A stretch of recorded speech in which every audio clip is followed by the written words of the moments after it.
Guys, तो आज हूँ मैं जंतर मंतर पर और डे है 8 और रात के बज रहे 1 और जानी मानी हस्ती हमारे पास है विजय। तो हमारे सर बताएंगे। सर बताइए अपने बारे में क्या है। देखिए, मैं बीजेपी का कार्यकर्ता था। उस समय था कि प्रमोद महाजन के समय का। प्रमोद महाजन के समय में भी मैंने अच्छा योगदान भी दिया था और आरएसएस में जो गुरुदीक्षा होती है ना, गुरुदीक्षा को चंदा भी देता था, अच्छा खासा चंदा देता था। तो मेरी नहीं जमी शिवराज सिंह चौहान से और इसने मेरे घर में छापे ऊपर डलवा दिए थे। तो मैं यहीं पर जंतर मंतर के सामने, ये गृह मंत्रालय ना, यहीं पर बोला था कि तेरे को मुख्यमंत्री नहीं बनने देगा और नहीं बनने दिए। तो मैं आज भी बोलता हूँ, मैं था और मैं पहले बहुत बड़ा अंधभक्त था। अब अंधभक्त ये रेखा गुप्ता के चुनाव से मैंने छोड़ दिया, क्योंकि जब देखो बात आती है अपने परिवार की, बात आती है बच्चों के, जब बच्चों का और बच्चे के भविष्य की और आने वाले समय में, देखो सबसे बड़ी चीज है शिक्षा। तो हम जो सोचते हैं, जब हमारा भारत पढ़ेगा तो बढ़ेगा और फिर सक्सेसफुल होगा।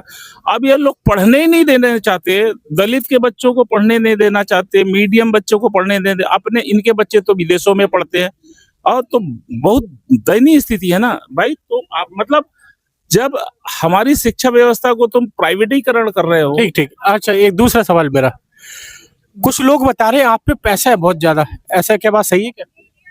मतलब आप मेरे को क्या करवाना चाहते हो? वैसे भी स्पेशल सेल के लोग मेरे पीछे लगे हुए हैं, आप और अंदर करवा दो मेरे को। आपके पीछे क्यों लगे? आप तो बीजेपी के कार्यकर्ता, आपको कौन छुए? अरे भाई साहब, ये सुनो, पहले थे अब थोड़ी ना है। भैया कैमरा में थोड़ा पीछे हो तो पहले थे अब नहीं है। और आने वाले समय में बीजेपी क्या करती है मालूम है?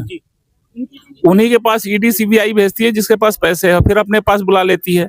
और यही कहते हैं आने वाले समय में अगर मेरे पैसे के पीछे पड़ गए तो बहुत दिक्कत हो जाएगी, मैं तो कंगाल हो जाऊंगा। मैं क्या करूंगा फिर? अब मेरे को अभी चुनाव भी लड़ना है। लेकिन एक बार चुनाव लड़ चुका हूँ। लेकिन मोदी जी कहते हैं वो तो पैसा हमारा ही है। किसका? मोदी जी कह रहे हैं हमने दिया है आपको पैसा। आप मोदी जी ने दिया है? मोदी जी कहाँ से पाए पैसा? आप कहाँ से पाए? मैं तो मेहनत करके कमाया हूँ। कितना? मैं तो हीरे का व्यापारी हूँ। आज भी देख लो, ऑन रिकॉर्डेड हीरे का व्यापारी। देखो खुला तमाशा, देखो हीरे के व्यापारी आए जंतर मंतर पर बैठा, आज ऑन रिकॉर्डेड। तुम्हारे ये नहीं, नेशनल चैनल में भी मैंने बोला है, अंजना ओम कश्यप के सामने बोला। वाह वाह वाह। हल्ला बोल में भी, हल्ला बोल में करोड़पति भाई। और दूसरा अंक सवाल मेरा, आपके कहाँ कहाँ पर बिजनेस है? मेरा सब ऑल इंडिया में भी चलता है, जयपुर में भी चलता है। हम लोग पन्ना, छत्तीसगढ़, वहां से माल निकलता है। माल को फिर हम लोग बंबई में तैयार करवाते हैं, फिर मतलब यहाँ भेजते हैं, जयपुर भेजते हैं। वहाँ मतलब हमारे कुछ लोग हैं व्यापारी लोग, उनको देते हैं, फिर वो बाहर। आप होलसेल का काम करते हैं? हाँ, टोटल होलसेल का काम करते हैं। अंकल एक चीज और, आप ऑन रिकॉर्डिंग जो बोलते हैं कि मेरा हीरे का बिजनेस, तो अकाउंट में कितना बैलेंस हुआ आपके?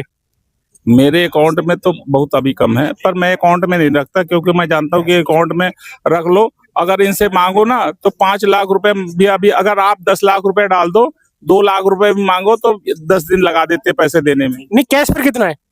ये सब चीजें आप फालतू वाली बातें करते हो।